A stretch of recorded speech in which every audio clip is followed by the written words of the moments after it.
This is Shout Podcast, the official health and wellbeing podcast from the Firefighters Charity. Hello again.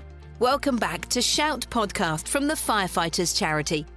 This is the latest in a series of interviews and conversations with people from across the charity and from our fire family around the UK. Through these audio insights, we'll be exploring fire-specific health and wellbeing issues and learning about some of the amazing fundraising challenges and adventures you've taken on for us. And in this episode, we're returning for the second part of a conversation with Whitaker and Sally Walker, two of the charity's wellness and behaviour change coaches, looking into the menopause. Over to you, ladies.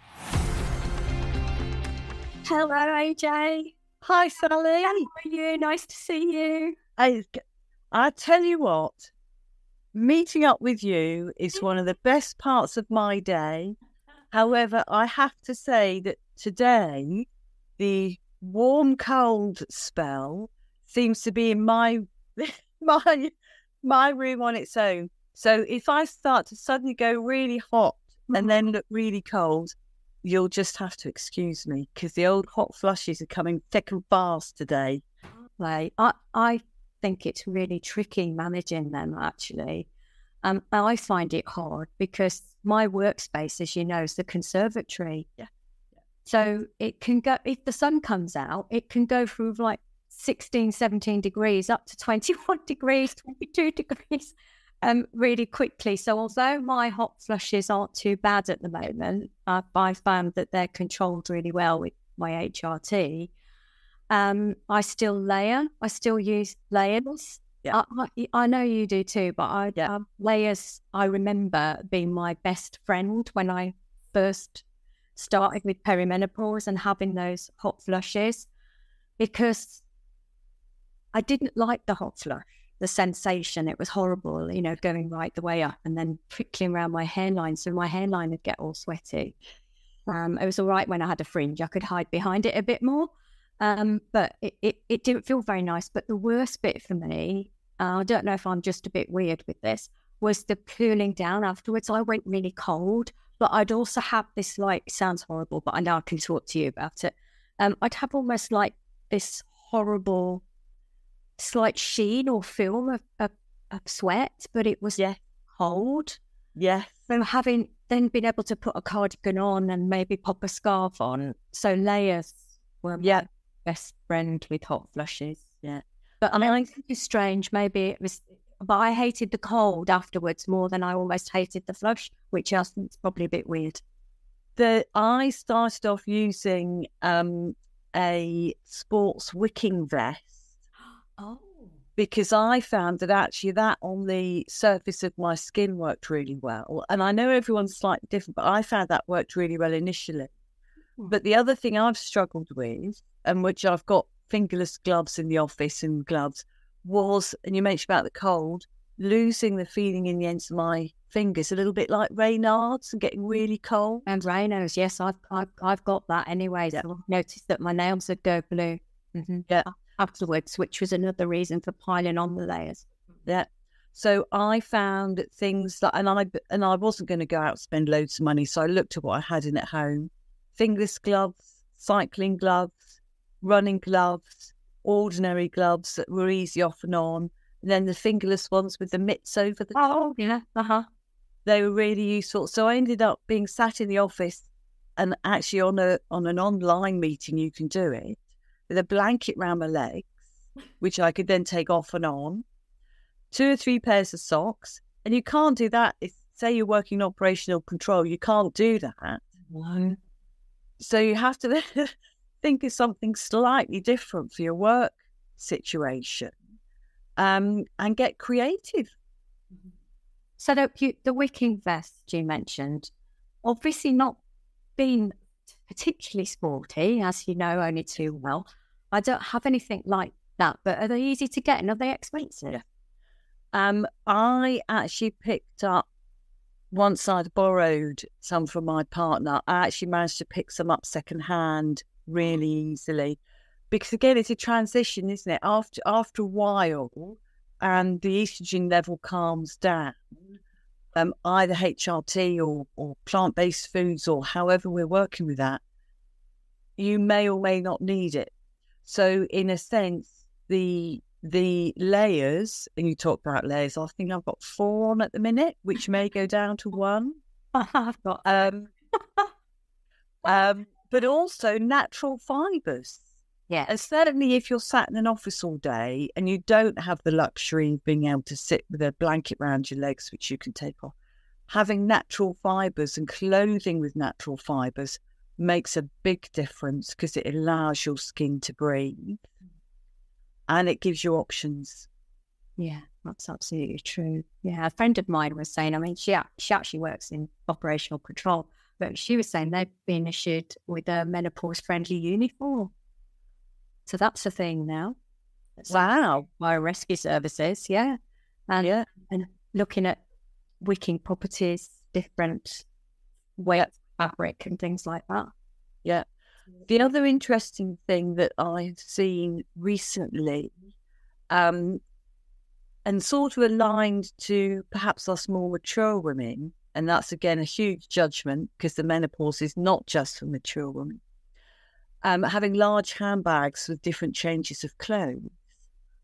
Some FRSs are now having in their toilets or in the staff rooms specific bags with a variety of products in there, just in case you get caught short, just in case you have a massive bleed, for example, which I know everyone who's listening might be going, "Ooh," but actually we don't choose this, it happens. If some of those things are available for it, it just makes the whole day so much easier.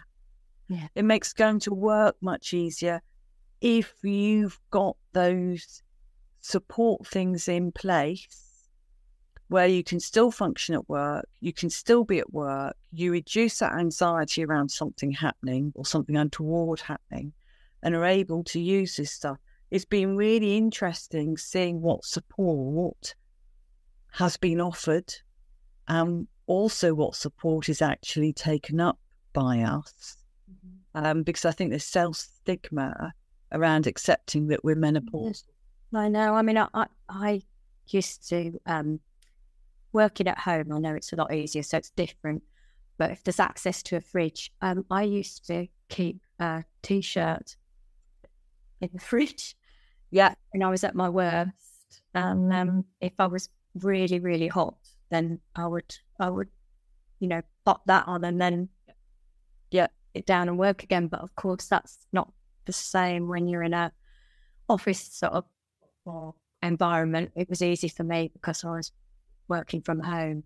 So just make a difference. But yeah, I remember tea towels in the fridge. I remember, those little packs of cold packs that you can get for your shopping or picnics. Yeah. I remember those, using as well, wrapping them in a flannel. And I remember one time, stuffing one down the I think your wicking vest is a much more elegant option than my cold pack from the picnic basket, but actually it did the trick. Yeah. And the other thing is all about flannels. And again, it's amazing what we can come up with when we think about it. I used to carry a flannel in my handbag in a little plastic bag so I could reuse it, run it under a cold tap, pop it round the back of my neck. And I used to find that actually that was enough just to make enough of a difference around that temperature so that if I was in a meeting, it wasn't really seen. You couldn't see it. But it was just enough to maintain that sort of feeling of cool. The other thing that I found very useful, and this is all about confidence and being very shallow, was makeup that was for sports people, because with a hot flush when your skin sweats, slides off like wax work, Debbie, doesn't it? Yeah. So it's being creative and thinking about what we actually need, not as a fix, but as part of a fix. Yeah. I mean, this is a sidetrack. I'm really good at sidetracking, aren't I? All over the place. You know, you mentioning makeup, it just made me laugh because I was thinking about how I used to have eyebrows on the outer part of my eyebrows, but they don't exist anymore. And it's like they fell off there and then appeared at my nose. I knew there was a problem when my husband bought me a hair trimmer for Christmas. He did do it tongue in cheek, and he didn't get it thrown at him because by then I was on HRT and in a slightly calmer frame of mind. But yeah, how funny is that? How can they go off there and up there? But yeah, just when you mentioned makeup, it made me think about that. And actually, I can remember crikey, Joe, this is going back a ways, a primary school teacher who had hair on her chin. It's not unusual, is it? And actually, as a young person, I wouldn't have understood anything. No. And I do wonder about Taking the mick a bit, yeah. Taking the mick, but also opening up this conversation to our partners, our husbands, our wives, opening up the conversation maybe with our teenagers around actually how can we work together with this, work colleagues, because we're at work a lot of the time.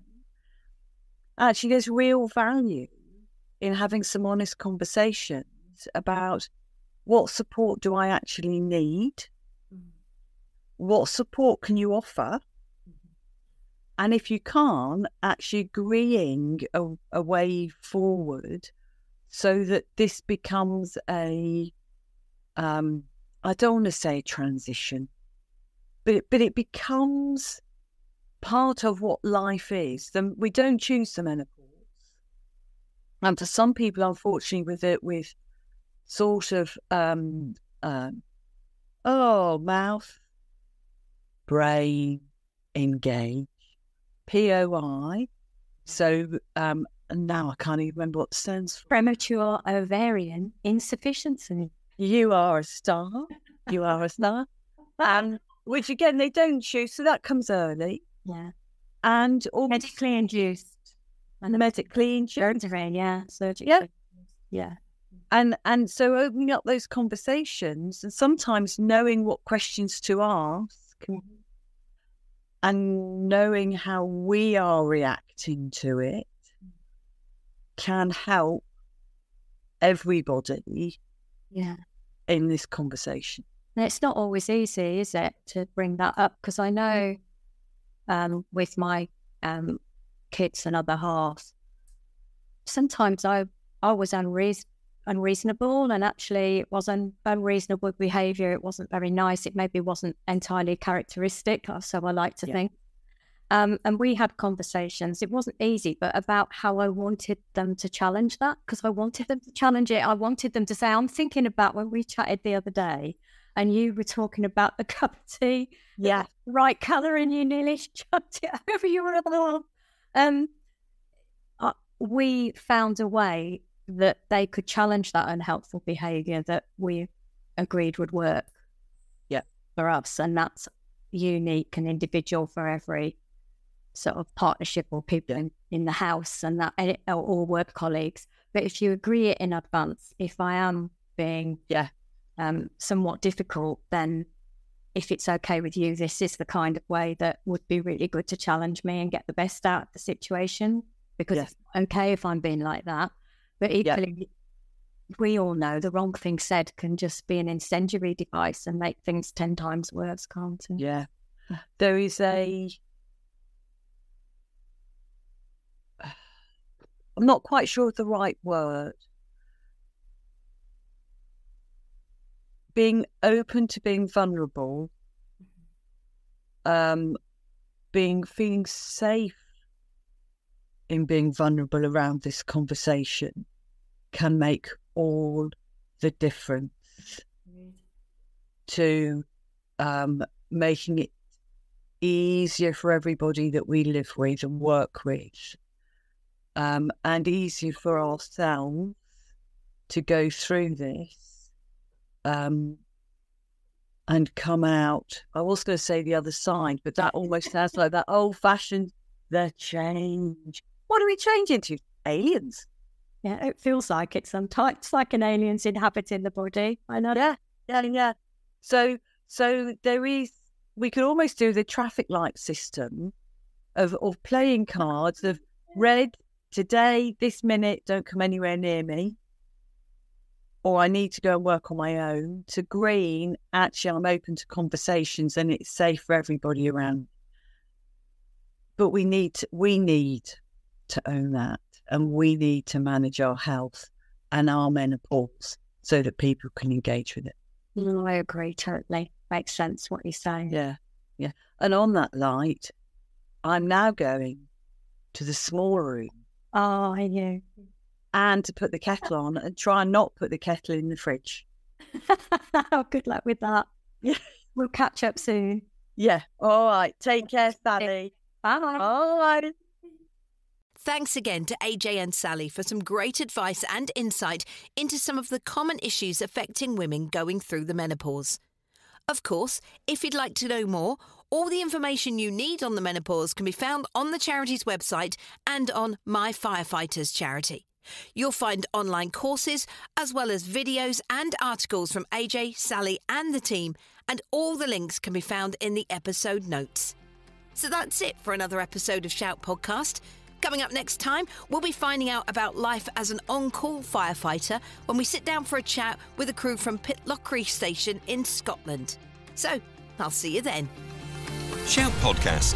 Please subscribe and review us wherever you get your podcasts, and check out firefighterscharity.org.uk to find out how the Firefighters Charity could support you. If you liked Shout Podcast, you're going to love My Firefighters Charity, the new social media wellbeing and fundraising app for the fire services community. Packed with great wellbeing content from the expert teams at the Firefighters Charity, you can connect with others, join groups, collaborate and have fun with your fire family friends across the UK. And you can get the advice and help you're after from the Firefighters Charity whenever you need it. Head to your app store, search for My Firefighters Charity and register for free today.